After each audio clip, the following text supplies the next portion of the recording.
Hello guys, വീണ്ടും match review ആയിട്ട് വന്ന ഒസസീന വേഴ്സസ് റയൽ മാഡ്രിഡ്.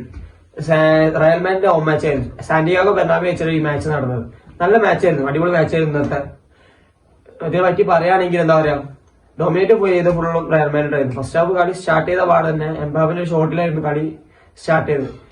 പിന്നെ ഫസ്റ്റ് ഹാഫില് കാര്യമായിട്ട് പറയാൻ പറ്റുകയാണെങ്കിൽ രണ്ട് ഓൺ ടാർഗറ്റ് വന്നിരുന്നു. വെച്ചാൽ ഹുസൈനും പക്ഷെ മിലിറ്റാവ് രണ്ട് on target, long range on target ആണ് ഈ ഫസ്റ്റ് ഹാഫിൽ കാര്യമായിട്ട് വന്ന ബോൾ എന്ന് പറയുന്നത്.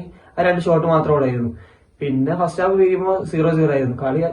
ഫസ്റ്റ് ഹാഫ് കഴിഞ്ഞ് സ്റ്റാർട്ട് ചെയ്ത പാടെ തന്നെ എംബാബിന്റെ ഒരു നല്ല റണ്ണ്, എംബാബിനെ ഫൗൾ ചെയ്ത് ആ ബോളിൽ പെനൽറ്റി കിട്ടി. ആ ഗോളാണ് എംബാബ ആ പെനൽറ്റി ഗോൾ അടിച്ചത്. അതിലായിരുന്നു ആ ഗോളായിരുന്നു വിജയിച്ചത്. 1-0 റയൽ മാഡ്രിഡ് വിജയിച്ചത്. കളി പറ്റി അറിയുകയാണെങ്കിൽ ഡൊമിനേറ്റ് ചെയ്തത് ഫുൾ റയൽ മാഡ്രിഡ് ആയിരുന്നു. ബോൾ പൊസിഷൻ ആയാലും ഷോട്ടിംഗ് ആയാലും ഒക്കെ റയൽ മാഡ്രിഡ് ആയിരുന്നു. ഗോൾ അടിച്ചതിന് ശേഷം ഒരു 2-3 അറ്റാക്ക് ചെയ്തിരുന്നു. പിന്നെ എന്താ പറയാ, റയൽ മാഡ്രിഡിനെ പറ്റി പറയുകയാണെങ്കിൽ നല്ല മാച്ച് ആയിരുന്നു. ഒരു ബോൾ പൊസിഷനൊക്കെ വെക്കാൻ പറ്റുകയാണെങ്കിൽ ഒരു മിഡ്ഫീൽഡിൽ ഒരു പരിധി വരെ മറ്റെന്താ പറയാ വാൾവേഡ് ഒക്കെ ചെയ്തിരിക്കണെങ്കിലും ടോണി ക്രൂസിന്റെ അതൊന്നും വരുന്നില്ല. ആ ഒരു ചെറിയൊരു മിസ്റ്റേക്ക് ഉണ്ട്. ടോണി ക്രൂസിന്റെ മോൺട്രിച്ചിന്റെ ഒരു മിസ് എല്ലാം അറിയുന്നുണ്ട് ആ ഗ്രൗണ്ടിൽ. അതൊരു എന്താ പറയാ പരിഹരിക്കണമെന്നാണ് എന്റെ ഒരു ഇത്. കാരണം ക്രിയേറ്റീവ് പാസ് ഒന്നും വരാത്ത പോലെ ഫീൽ ചെയ്യുന്നുണ്ട്. കാരണം ബോൾ പൊസിഷൻ വെക്കുന്നുണ്ട് റയല്, ക്രിയേറ്റീവ് പാസ് വരാത്ത പോലെ ഫീൽ ചെയ്യുന്നുണ്ട്. പിന്നെ അതേമാതിരി പിന്നെന്താ പറയാ, ട്രെൻഡ് അങ്ങോട്ടാണെങ്കിൽ ടീമിലേക്ക് ഒരു അഡാപ്റ്റ് ആവാത്ത ഒരു ഫീൽ ചെയ്യുന്നു.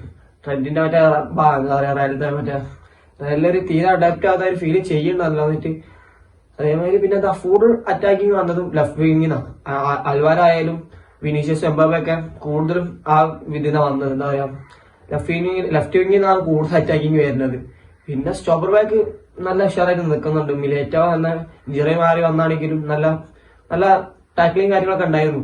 നല്ല മാച്ച്. പിന്നെ വെച്ചാല് സാബിയൻസിന്റെ ഡെബ്യൂ മാച്ചാണ് ലാലിഗയിലെ. ഡെബ്യൂ മാച്ചിൽ തന്നെ ഫസ്റ്റ് വിൻ ചെയ്യാൻ പറ്റി. നല്ല തുടക്കമായി. പിന്നെ റയൽ മാഡ്രിഡ് റയൽ മാഡ്രിഡ് അല്ലേ, ഇത് മെയിൻറ്റെയിൻ ചെയ്യും. ഒരു മിഡ്ഫീൽഡിലൊക്കെ നല്ല പ്ലേസിനെ എന്തായാലും കൊണ്ടുവരും. റയൽ മാഡ്രിഡ് എന്തായാലും ട്രാൻസ്ഫറിലെങ്കിലും ഒരു സൈനിങ് നടത്താൻ ചാൻസ് ഉണ്ട്. നല്ല മാച്ച്. ഫസ്റ്റ് മാച്ചിനെ വിജയിക്കാൻ പറ്റിയ തന്നെ ഭയങ്കര ഇത് മെയിൻറ്റെയിൻ ചെയ്യണം. കാരണം കഴിഞ്ഞ സീസണിൽ ലാലിഗ കിട്ടിയിട്ടില്ല. കഴിഞ്ഞ ലാലിഗ ഒരു കപ്പും കിട്ടിയിട്ടില്ല. എന്തായാലും ഈ ലാലിഗ തരും, കാരണം ഈ വിൻ ചെയ്യണം. ഓക്കെ, അടുത്ത മാച്ച് റിവ്യൂ വരുന്നവരെ കത്തിരിക്കാം. Okay, by.